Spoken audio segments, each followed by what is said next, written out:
All right, and welcome back to another edition of False Count Radio interviews. This is the third in our series here. Today, I am joined with by the cutest, ditziest little firecracker in professional wrestling. She's the current Emerge Women's Champion, the current AWR Women's Champion, the number one contender for the PWK Ladies Title. She's, of course, that Pop Tart loving Charlie Kruel. How you doing today, Charlie? I'm good. How are you guys? We're doing great. Um, so as I was like researching and watching your matches and everything to get ready for this, I learned something. I learned something really interesting about you, and that's that you and I share a birthday Oh, really? coming up on the 17th. Am I Awesome. right? Yes. Yep. So it's one more person to put on my shared birthday list. Um, First question: did you grow up a wrestling fan? And if so, who were some of your favorites? I did grow up. I grew up as a wrestling fan. When I was younger, I used to watch a lot of. Well, I always say this every time, like everybody asks me, how did I get into wrestling or who inspired me or whatever. It's always been AJ Lee. Like if she like, if it wasn't for her, I wouldn't be wrestling right now. She's definitely the reason I am doing this today. I also looked up to Jeff Hardy. At the time, Dean Ambrose, aka John Moxley. I look up to him. Um, we see Trish Stratus, Lita, Michelle McCool. You got Sasha Banks, Seth Rollins, just a lot of them. Yeah, definitely a great list there. Did you have any like interactions with AJ Lee, or was she just sort of like an inspiration with everything that she went through? I've had interactions with her like online. I've never physically met her yet. I want to definitely one day. She said she calls me her wrestling daughter, along with Cora Jade and Roxy are also part of that as well. But what really inspired me, I think, just her story of getting into wrestling and what she's kind of been through, and of course her character and promos just always like intrigued me. I guess how she was so much different than any of the other at the time divas that were on the roster, or have ever been, in the ring. She's always been different. She's always done what she wanted to do. She's never got into drama. She's always stayed to herself, and that's kind of what I do a lot in wrestling as well. I stay to myself. I definitely stay out of the wrestling drama as much as I possibly can. Besides recently that I was, dragged into it, but that's a whole other story I can explain on here if you'd like. But yeah, but AJ Lee is definitely the reason I wrestle today. So Wow, that's definitely a great story and definitely a good group of people to inspire you. You mentioned Dean Ambrose, John Moxley, so thoughts are definitely with him at the moment. By all means, if you have a story you'd like to tell, feel free. well, recently, um, wait, story about what? No, you just said there was a story that you could go into that you got dragged into that you could tell if I wanted you to, and by all means, if you're comfortable telling that story, go ahead. Oh, of course. Yeah. So recently, I woke up in the morning and I saw that my Instagram was blown up by a bunch of likes. And usually that's an okay thing because fans sometimes will do that. They're fans. They some of them go overboard and they look through all the photos and like every single one of them. But this one was Lara Sullivan, and apparently he has done this to many other women before. So I was very creeped out and very uncomfortable with that situation, and more like the screenshot that I showed was like not even half of everything he liked. Um, he literally liked maybe two full screens of old photos of mine, and that kind of threw me off a little bit. But mainly, I screenshotted it and like posted on Twitter for, like I said, help. Doesn't mean I legit needed help. Like I was in danger. I wasn't in danger. I literally posted it more of like, okay, this is fucking weird. Look at this shit. Like, that's not normal. And I didn't expect it to blow up the way it did.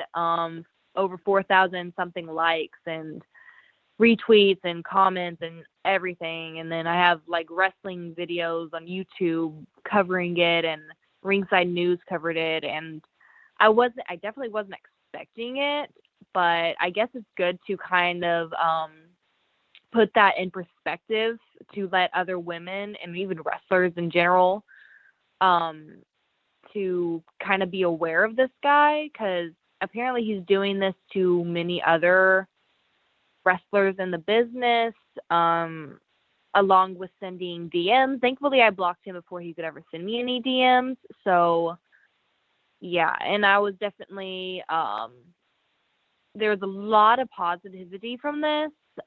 People were sticking up for me and backing me and even saying, like, agreeing with me and, all of this. And then you had some people be like, well, all he did was like your photos, don't take it so seriously, whatever. It's like, it's not like that.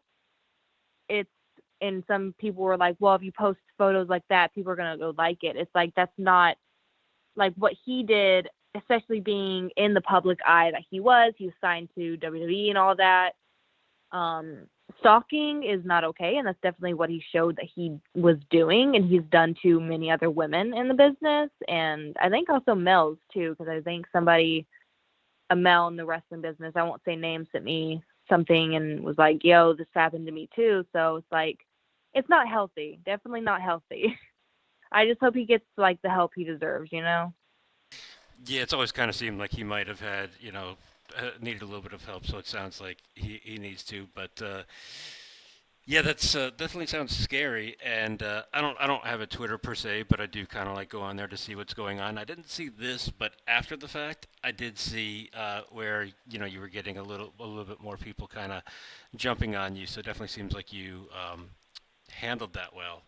Um, I also saw, like, at the same time, you really are kind of, you seem to just not really, like you said, you try not to get involved in the drama, and you're always kind of trying to build people up. Like, I was just looking at your Twitter earlier today, seeing that with all of the releases yesterday, you were kind of like, everyone who put up their booking, you're just like kind of quoting it and saying, hey, give this person a look, things like that. So, um, that's it's definitely admirable. And you kind of talking about people and people's notifications getting blown up that day. And actually, you quoted a friend of our show, Lady Frost, who was on the show earlier this year on that. So definitely something that everyone should check your Twitter out who's on there, because definitely a lot of positivity coming out of there. Right. Yeah, it's very upsetting to see all of these releases and all the releases that's happened. I really feel like I don't know what's going on with WWE. I don't really know if it's really budget cuts like they say. I feel like they shouldn't be that desperate to just cut people off their booking or off their, off their contract or whatever. Like, I am like, I don't know, like, it's upsetting and it's heartbreaking. But places are going to pick them up pretty quickly because they're all very talented people. They all deserve better than what they were given. And I think this is going to be better for them because they're going to have more spotlight and more eyes on them and just use their potential and their talent for better than for worse, like they were using kind of. Some really threw me off. Like the Eva Marie thing doesn't surprise me because I never had an issue with Eva, but a fan point of view, I never thought she was good or anything. I didn't understand why she was signed. So, but it didn't make sense for them to kind of go all about bringing her back and making all these promos of her and trying to get people hyped for her return to just like release her like not maybe 4 months later after. I don't know how long it was, but like that's just crazy to me. It didn't make any sense. Mia Yim is somebody I also look up to in the business. I was I think she's only done one seminar, and it was in New Jersey, and I was one of the people that attended her seminar, so I learned a lot from her. And then like a year later, she got signed, so it was really good to see that. A year or so later, I'm not sure, but it was really good to see that. But she definitely deserved better too. I think she's But I know incredible. her coming. So, Oh, sorry. she is, and she's no, you're fine. And she's my dream match. Actually, she is my dream match. So I just know that she's going to be used way better than WWE's ever done with her. Yeah, I don't know what's going on with them. I don't know who's behind all the choosing of releases, but it's, I mean, yeah, I don't really have much an opinion other than that.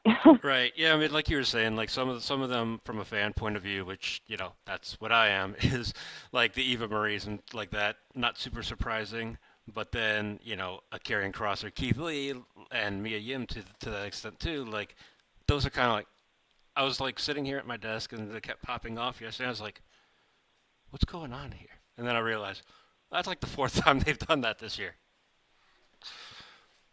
So, Yeah. um, so getting into wrestling, did your family support you doing this, or did you kind of have to go? You hear a lot of stories about people who kind of have to go without their family support. My family did support me. Some people in my family, some others just didn't understand. And that's okay. Uh, yeah, my family really supports me. My brothers, especially my mom, my stepdad. I can't say anything about my biological father. He's never really supported me necessarily. Um, and his first thing he said when he found out I wanted to be a wrestler was, "Well, you're gonna get your ass kicked and then quit." And that made kind of the motivation for me to prove him wrong. 3 years, almost 4 years, will be 4 years in January. I am proving him wrong because I've got my ass kicked plenty of times and I'm still here. So, yeah, my dad's not a supporter. Never has been really. Um, my grandma, she doesn't understand, but she's just like, well, as long as you like it and you're doing good, whatever, then I support it, kind of thing. But she's older, so she doesn't understand. But yes, I do have family support here and there. So That's awesome. Yeah, definitely good to have people in your corner, and then at the same time, it's kind of nice to be like, yeah, well, I was right. So on both those fronts, it's definitely good to hear. Who did you train with? I originally trained with Rudoro Lamada and Rudy Switchblade, and that was for Grindhouse Pro Wrestling Academy. I started training in the summer of 2017.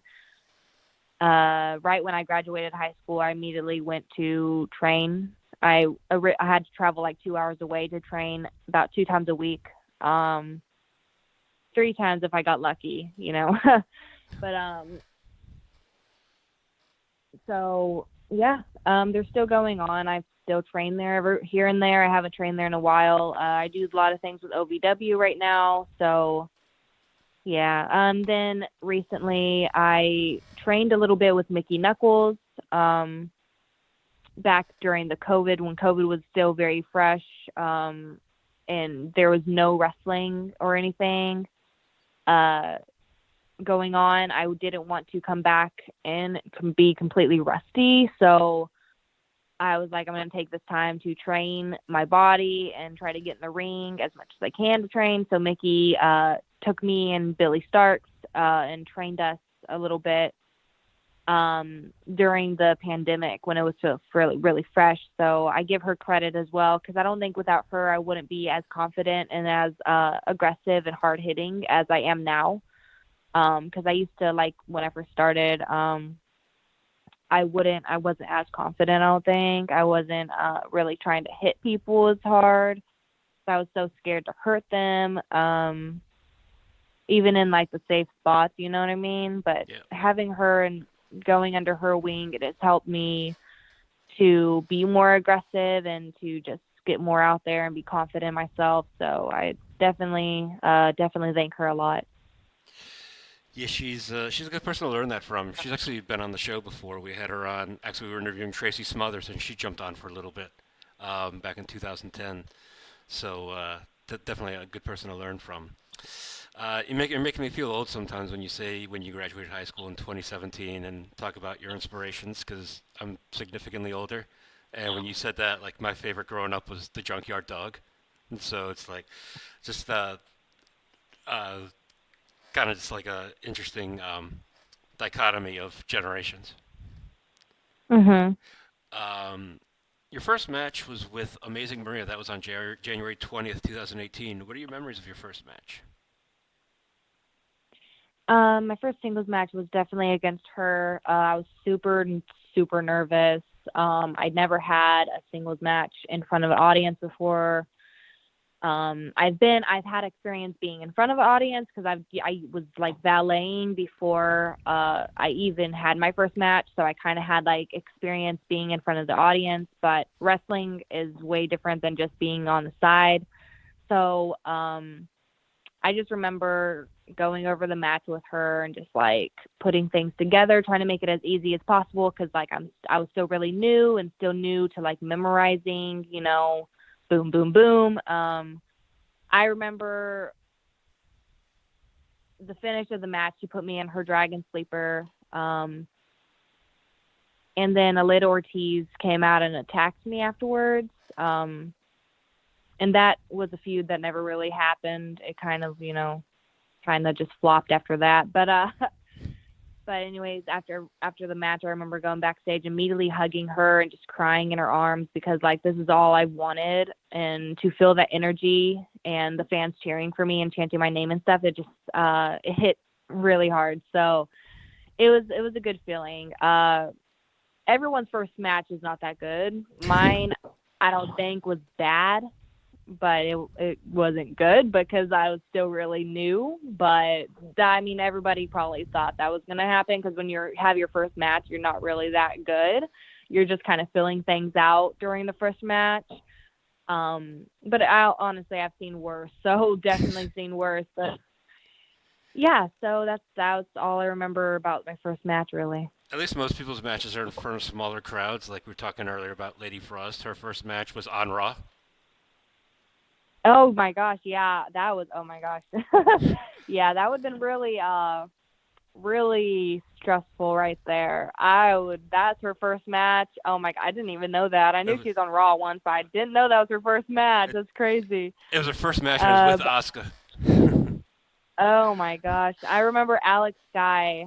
She's a girl, I think she lives in Michigan. Her first match ever was actually a training match for WWE. So I was like, "Oh my god, I would not be able to do good." That's crazy. Right. That's crazy. Um, since you debuted, you've changed up your look a couple of times. What's the philosophy between changing these up, and which is your favorite? Why?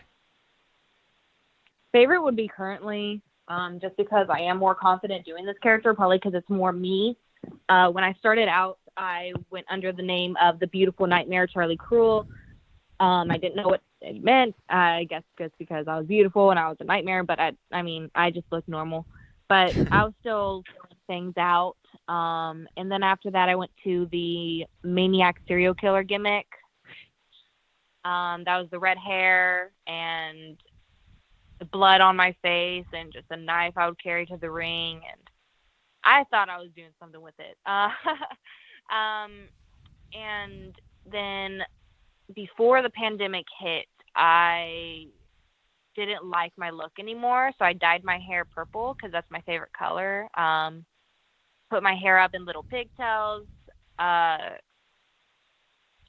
which Liv Morgan actually inspired. She used to do that when she was in the Riot Squad when they first started, but she doesn't anymore, of course. But put my hair up in little pigtails, and I thought, oh, this is cute. And then the pandemic hit, and that gave me a lot of time to focus on my character and what I want from her and what I want her to be about. And so in a weird way, the pandemic kind of helped me a little bit because it gave me time away from wrestling and the craziness of it, and to really focus on myself and my character and who Charlie Kruel is. I realized that the serial killer scary kind of gimmick was not really fitting me very well, and I realized I had to do something to fit me. So I came up with this kooky, innocent, playful character that, as a baby face, a good guy, just people feel bad for being so cute and sweet and nice, kind of like how Bailey used to be, to getting her ass kicked. And, when she would fire back and get mad and all that, people just get up for it. As a heel, she's kind of like a toddler that throws tantrums, more or less. And nobody likes that. So, so the pandemic helped me a lot to really figure out my character and what kind of direction I want her to go in. But yeah. It's just too bad that you can't get a sponsorship from Pop Tarts, because that seems like a perfect fit. I know. I'm trying. I would love to have a sponsorship from Pop Tarts. That'd be great. Just to explain to the listeners who may not have seen you yet, that's kind of part of your gimmick, is that you come out and you're carrying Pop Tarts with you and stuff like that. So I just wanted to explain that for those that haven't seen you yet, but I'm sure will. Now, your first championship was the Grindhouse Pro Women's title. Do you have any memories winning your first title? Yes, it was against Billy Starks on one of the Sunday shows for Grindhouse, because they used to run every Sunday for the trainees, including myself and including Billy and many others. And it was a quick match, and it was kind of like out of nowhere, 1, 2, 3, I won kind of thing. It wasn't very memorable. I know it's on YouTube somewhere. I don't think it's on YouTube publicly, but it's on like unlisted. But yeah, I don't think it was a very memorable match to win a title in. It was kind of I kind of showed up and they were like, "Hey, you're winning the title." I was like, "Oh, okay." Like, cool, I guess. I kind of wanted it to win on one of the bigger shows, like, cause like just like WWE does, they do their huge pay-per-views, like Grindhouse every once a month they would do a pay-per-view style show on a Saturday. So I just won it on a Sunday in front of just a handful of people, which was fine. It was definitely my first title, so it was a really big title. But yeah, I used to call myself Big Champ Champ. Like, I would have the ring announcer say she is #Big Champ Champ. So it's kind of how the Big Champ Champ came to be, because like I started saying it and I realized it was getting over because it was just so annoying. Like, people, when I would say it, they would like boo and get pissed off because I was like rubbing it in the face that I beat Billy for the title, and just like unfairly, and I keep winning it back by cheating and a lot of that shit. But yeah. I've always found that one of those things that I might find annoying is the most likely thing that I'm going to repeat when like after I'm done watching the show or whatever. So maybe that's something that probably works in your favor. I'm sorry. I said I always found that the things that I find most annoying, as you were saying, are things that I'm most likely to repeat. So maybe it works out for you in that sense. Who's your favorite opponent so far? So far, I have a few. Nobody knows this because I literally had one match with Shotzi Blackheart back in 2018, I do believe. It was actually on my birthday. The day before my birthday, but we stayed till midnight and it became my birthday. But anyways, but that was a dream match of mine. I finally got a match with Shotzi. I don't really remember anything about the match much because they didn't record it, so nobody knows that match happened. It's kind of like a distant memory. I remember it happened, and people are like, "No way, you didn't have a match with her. Where's the proof?" I'm like, "I don't have any proof. There was no pictures. There was no videos. Like, I didn't have any proof, which sucks." But yeah. But a match happened with her. Loved it. I wanted another one, but then she got signed. I'm very happy for her. She's doing very well right now. She's probably going to start a feud with Sasha, so that's been really, really, really good. Yeah. But I think she'd be better as Yeah, a heel. that match happened. Yeah, I think I mean, she was really good. I was the heel in our match. So yeah, that opponent, I want another match with her so bad, whether I'm signed or she comes back on the Indies or whatever. I hope that doesn't happen because I want her to keep her job and stuff. But and one day I want another match with her definitely. I loved having my matches with Mickey. She is actually one of the first people that made me bleed. Well, I had a match with Aiden Blackheart, and that was my first real death match, I guess.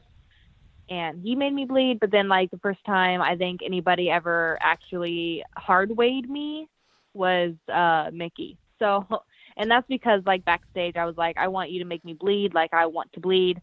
And Pondo, Madman Pondo was like, yeah, she wants you to make her bleed. And she's like, are you sure you want to do this? I was like, yeah. And she's like, well, because she was like, she came like literally right before we went out. And she's like, well, I don't have a gig or anything. I didn't have time to do that. And I was like, well, is there anything you can do to make me bleed? She's like, well, I have the axe. And I was like, that's perfect. And she's like, you want me to hard weight you? I was like, yeah. So I'm crazy. I literally, when I went to the school to talk to a bunch of students, I told them that story, and they're just like, "You're crazy." I was like, "I know." Um, so she's one. I've had matches with Ronnie Big Megan Nicole. I have not had a match in a while with her, but I remember having the matches with her were very memorable. Uh, I loved having a match with Dream Girl Ellie. Who else? There's so many though. Like I liked having the match with Hollywood Haley J on OVW because it was very character wise and it was just funny. She's funny, so our match was very entertaining. I remember the matches I've had with Amazing Maria. Um, God, there's just many I can think of. But You those are definitely a few. Kenzie Page Henry is another one. I love having the matches with her. I definitely want another match with her. So you had one match with Jenna Von Muscles, who is someone else who's redeveloped her character. Currently, we're seeing her a lot as Genocide. What was it like working with her? so that match happened like back in 2019, I think. Yep. Yeah, and it was really good. I remember. Oh my gosh. I had these chains on my neck and for my old gear. After this happened, I never wore them again because I was afraid it was going to happen again. But she picked me up.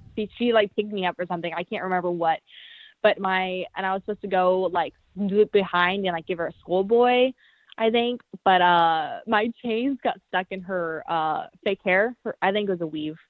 Um, the hair extensions. It got stuck in her hair extensions, and um we had to, you could tell in the video that something was not right. Uh, we tried covering up as best as we could possible, but literally I ended up ripping what I think she did it herself. She ripped out the hair extension because it was like stuck in her hair. I want to have another match with Genocide. That was Genevieve Muscles, but I want to have a match with Genocide. But I just yeah, think. Oh, so yeah, she just went down and we just continued from there. But afterwards, I was like, I am so sorry. yeah, I just think she's absolutely incredible. She's one of my favorite women's wrestlers going on, or wrestlers in general, right now. Mhm. Um, you've done a lot of tags and multi-people matches. Which do you prefer? The tags, just the straight singles, or three or four ways? Oh my gosh, the original single style. Give me that all day. uh, yeah, single matches are my favorite because they're just easier. I don't have to think about this person, this person, this person. I just need to think about like what I'm doing in that moment. Triple threats, I hate. I hate triple threats so much, and I always get put in them, and I don't know why. But I think somebody knows that I don't like triple threats, so they keep putting me in it.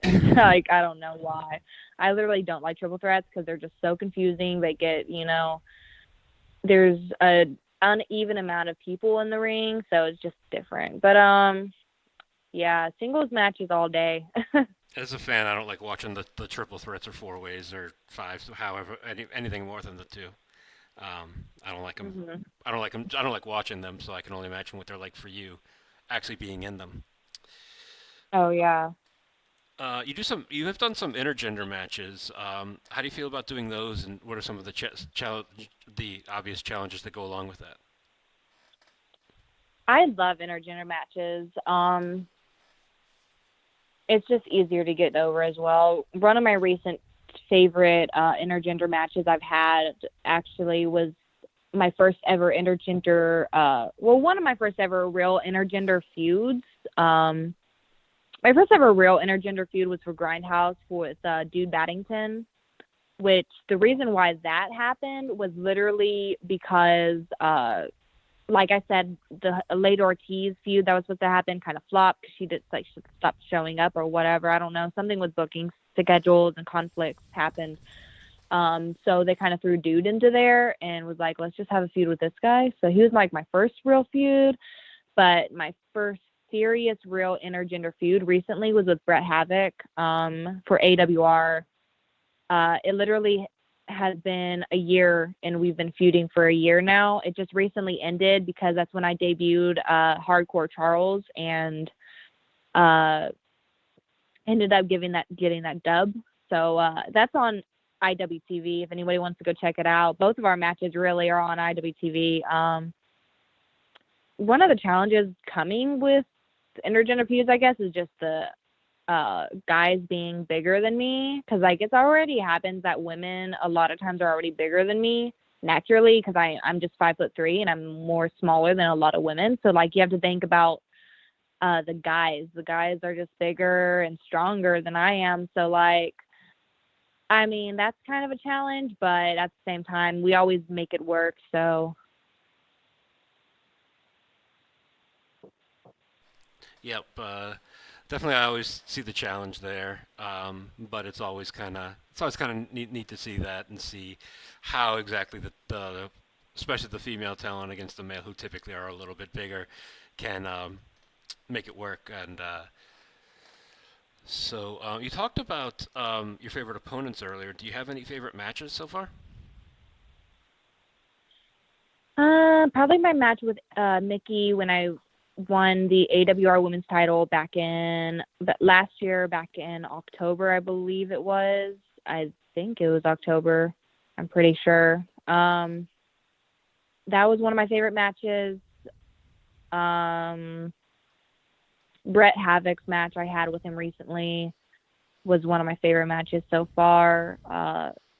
Doing the hardcore Charles thing and it getting really over because like the way we carried this feud and it was just incredible. People just were wanting me and dying to see me just kick this dude's ass. So it was just fun. Um, oh my gosh, I've had so many. I used to write down my matches, which is funny, and then recently I just started getting so much that like I stopped writing my matches down because I was like, I'm getting too much. It's a good problem But to I have. literally like yeah, it's a good problem to have. But like when I first started, was like, I'm gonna write all my matches down, and I did. And for like a year, I did. And then after that, I started getting more, which was good. And then I was like, just started forgetting and just not keeping up with them. So I kind of just like, well, it's fine. But let me see. My matches I've had with Kenzie Page Henry were really good. First time I had one with her was for 127 Pro Wrestling in Tennessee. We were the main event, which was funny because like I've main evented 127 Pro Wrestling like twice. The first time was with Kenzie for their all women's show, um, and it was a last minute booking, but I really wanted to wrestle Kenzie, and so I got off work and I was like, let's go. But so that was a really good match, and we had another match. For Emerge Wrestling Ladies First tournament. We were the finals in the tournament. Had a really good match there. We didn't have much time to call it because like we literally was like this is the third match we've had that day, both of us. So we kind of was like let's just do this and everything else we can just do it on the fly because we were like we don't know just fill it out there and we did and it was really good. Let me see here. Oh my gosh, I just had so many. Oh, so Sorry. I was saying for the record, you won the AWR championship on October 18th of last year. So yeah, your time frame was accurate. Okay, good. I knew it was, I think it was I knew it was October because I remember last year in October I think a week or so after I received my concussion in New Jersey, um wrestling Mother Endless, I ended up getting concussed really bad. I had to be airlined from the arena to the hospital, and I remember that happened like a week after that happened. So yeah. Oh wow. I hope no long-term effects from that. No, not that I know of. I can't remember them. Um, Yeah. what what's something that even those in your closest inner circle would be surprised to learn about you? I don't know if this is like surprising because I've talked about it so many times on podcasts. And I've talked about it on my blog or vlog or whatever. That I do have autism. I have a disability, and it has held me back a lot in my life to where a lot of people my age are doing way more, and I feel held back. Like um, that's something I think a lot of people don't know about, but at the same time, I've talked about it so many times, so people should know. I don't know. I'm kind of really like an open book. I'm not very private. I've kind of have talked about a lot of things. I can't really think what people would be like shocked to know about me. Um, uh, I guess like when I was in middle school, I tried out for the cheerleading team, but I didn't get on because I wasn't quote unquote athletic enough. um, that's something I don't think anybody knows. That's a random thing. I was so excited to try out for the cheerleading team, but like when I was in middle school and stuff, like being on a cheerleading team means like a ticket to popularity kind of shit. Like that Right. that was huge, I guess, for me for whatever reason. And I didn't get on, so I was super upset. And I think like I literally stayed home from school one day because I was so upset I didn't get on because they didn't think I fit the team. But yeah, so that's one thing, I guess. I can remember me in middle and high school, if I can remember, it was so long ago. But yeah, that's what you always want to do is like date a cheerleader. So I kind of see what you're saying there with that. But imagine the future pro wrestler not being athletic enough. I know, right? Like another thing I don't think people will know is that speaking of athleticism, I had a old gym teacher uh, back in middle school, my sixth grade year. He actually got fired for this. Um, Not too long after we were doing the cardio day, and apparently I wasn't athletic enough for him. He said he called me retarded Hmm. and said, "Why can't you be as athletic as your brothers?" Because my brothers were both on the football team, and he adored them. Like everybody, like loved my brothers because they were like part of the football team, and I was just big in school, I guess. So I wasn't like that, and he got fired for it. Like my mom came in and like ripped him and all this like teachers of stuff and like a new one. That's another thing nobody knows. So that happened. He was definitely fired for that. I had a teacher say that to me once, but it was a different era where it was, I don't want to say acceptable, but not as frowned upon as it became. Um, you don't have a Patreon, but several of your matches are on Shawna Reed's Patreon. What was it like working with her? It was fine. We had a feud at Battle on the Border for that lasted literally, God, probably 2 years. Like it didn't make any sense. I'm just about to spill the tea, honestly. I don't work for Battle on the Border anymore, because they didn't want to pay me as much. Um, they literally paid me a low amount and didn't pay my trans, didn't get me a hotel room when he would do like back to back shows. Literally, so I don't work there anymore. When he had the feud with me and Shawna, literally I didn't beat Shawna even one time.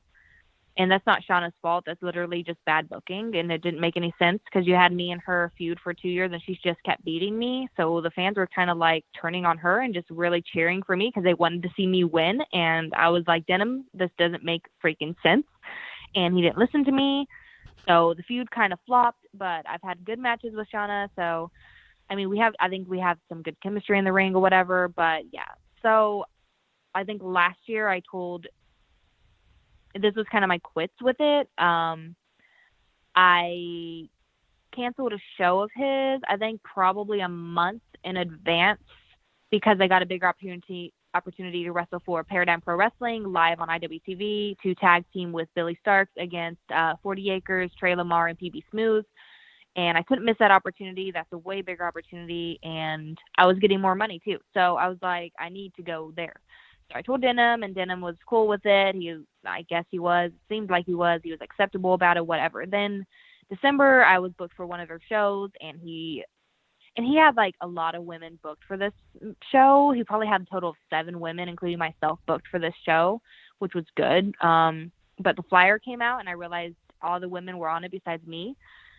And I've wrestled for that on the border for over 2 years at this point. So I was like, hey, why am I not on the flyer? I usually don't make a big deal about it.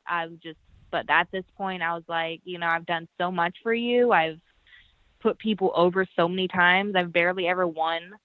The least you can do is put me on your freaking flyer. So he's just made a big deal about it and just said, well, it's because you called off last time or whatever. And yeah, it's a long story. It can keep going on, but I was just like, you know what? I'm not going to deal with this. You don't even pay me enough to deal with it. So yeah, that's the tea on that on the border in Ohio. Uh, Wow. yeah. So I'm not the only one that has this opinion. There's a lot of women that has the opinion. Really don't think he cares much for the women's division, and it's sad because women's wrestling is very important right now in this day and age. Like, there's so many amazing, talented women out there. Just recently got released from their job and everything, like, and just to kind of push your women to the side, and especially talent like myself who kept putting people over and over and over because you didn't want me to win, but the fans were, and I was supposed to be like their main heel and like one of their biggest heels, and I was like one of the most loved, and that's not how that's supposed to go. So yeah, that's the tea. Wow. Yeah, in such a short time, you definitely have seen your share of shit, so to speak. But yeah, I Yeah. agree with you. Definitely, it's a golden age for women's wrestling. So definitely like seeing as much as we have been seeing, especially with WWE did Evolution a few years ago, and then NWA recently did Empower. You talked about main Mhm. eventing an all women's show, so definitely we're ticking upward in the right direction. Right, we are. Um, During the pandemic, did you wrestle in front of in any empty arena shows? And if so, what was that like in comparison to with people? So I did maybe one show without fans, and it was taped for IWTV. It was for Paradigm actually. And it wasn't anything, it wasn't different cuz like when I'm wrestling in front of fans, I go out there and like I interact with them and stuff, but I kind of pretend like they're not there so I don't get stage fright. Another thing people don't know about me, I can get stage fright pretty easily. But yeah, so it was kind of like that. And it was kind of like just a normal training match because they were literally having it where I trained at. So it was like I was just having another training match. It wasn't anything. It wasn't different for me. It was fun.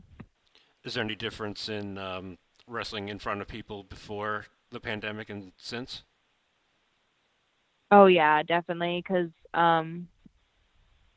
when I did wrestle before the pandemic, there was just massive amounts of fans, and now uh it's better now. But when we first came back from the pandemic and shows started coming back in, everybody was like separated. There was only a capacity of how much. People all had to wear masks and stuff and social distance, of course. So it was different, but at the same time, I mean, I didn't really pay attention much to it. Wrestling's wrestling to me. It doesn't matter how many is there Yeah. or what's going on. So yeah. Yeah, we've got a local indie here with a show coming up that I've been to a couple of their shows since it, and it's Definitely different than it was before in that sense. We have AEW coming to the area soon. I think I'm going to skip that because also a week after that is the big WrestleCade convention, so probably be around a lot of people there. So um, definitely, I think we're all just a little bit more on edge, a little bit too in that sense. Um, you talked a couple times about your work for OVW, and you could be seen right now as a regular on that show. For anyone listening, if it's not on your local cable network, it's available for free on Fight TV. So, what's the experience like in OVW, especially considering the legacy of the promotion and Al Snow's involvement, things like that? OVW with their women's division and bringing in women from like all over and not just women that they've trained, has gotten so much better. Amazing Maria actually is the head booker for the women, so it's been going really good. We've been getting a lot of women talent. We've been having more than just one women's show. One women's match. Hmm. Sorry, and there's like three on a show, three, four on a show, and it's doing so good. It's doing very good. Going there and just learning from Al and getting his advice and soaking it all in and just getting used to being in front of cameras and TV and just knowing times and knowing where hard cam is and to always play to hard cam. And it's different because when you're on OVW, they tell you to play to the camera and not play to the fans, which is something I'm used to, is playing to the fans and getting their reactions. But on OVW, if you're live on TV and stuff, then you're going to have to go towards the people watching back at home more than the people in the audience. That's something I've learned. It's helped me build my character more. OVW is great, and I'm glad I can be part of the women's division there. Yeah, I'd imagine for things like that, there's probably not many better to learn from than Al Snow. I know, right? Yeah, I noticed because I make sure to watch that show every week on Fight, and I noticed that you're on there every 3 to 4 weeks or so. But there's just such a robust women's roster that that's about accurate with the 3 to 4 women's matches. That just such a great roster. So definitely great to see you on there, and like you said, like, you seems like you're learning how to play to the TV. So play to the camera. So future life you'll kind of have that the benefit of having learned that. Hmm.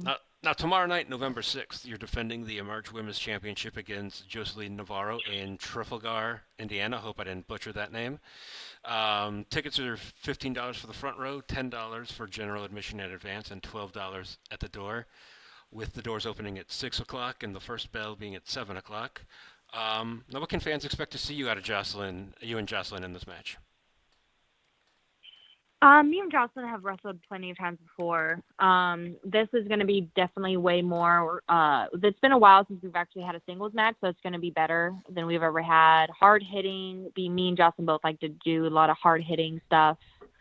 Um, I'm going in there with my head held high, and she's going in there having the confidence that she's always had. That's one thing I like about Jocelyn. She has a lot of confidence. So she's very confident in defeating me for the title, but I'm also very confident I'm going to retain the title. So I think it's just a match that's definitely going to be worth watching. And I Okay. actually found out it's pronounced Trafalgar. Okay. Yeah. I used to call it Trafalgar because I didn't know how to pronounce it, but it's apparently Trafalgar. Oh, yeah. I didn't know that either. Originally from Chicago, living in Virginia now, but that's your general area, correct, in Indiana? Yes. Okay. Yeah. Do you have anything you'd like to say to your fans? Just don't give up. Follow me on all my social medias. Everything is under Charlie Kruel, with the Kruel, not C. A lot of people spell it with a C. It's not with a C. Um, but keep your head held high. Go for your dreams, your goals, whatever you have, your ambitions. Yeah, and eat your Pop Tarts because they're good. I'll make sure. Yeah, I love me some brown sugar cinnamon Pop Tarts. I'll make sure to put the links to all this in the recap, so anyone listening to this will be able to just click the link and get to it. But also next Friday, make sure to catch Charlie and for New Wave Pro in Terre Haute, Indiana. She takes on Eden von England. Tickets are only $10, and for that one, the doors open at 6:30, and first bell is at 7:30. Also, in addition to those social medias, check out Charlie's store on whatamaneuver.net, as well as her pro wrestling tee shop. Is there anything else out there that you wanted to promote that I didn't hit here? Not really. Everything is kind of self-explanatory. Everything's on my social media, so Oh, and I do have one more thing, actually, because we do have a lot of promoters that listen to the show. Reach out to Charlie to book her at booking.kruel at yahoo.com. that's right. So, Charlie, I just wanted to thank you so much for coming on and spending a little bit of time with us. Thank you so much for having me. All right, thanks a lot, everybody. Thank you.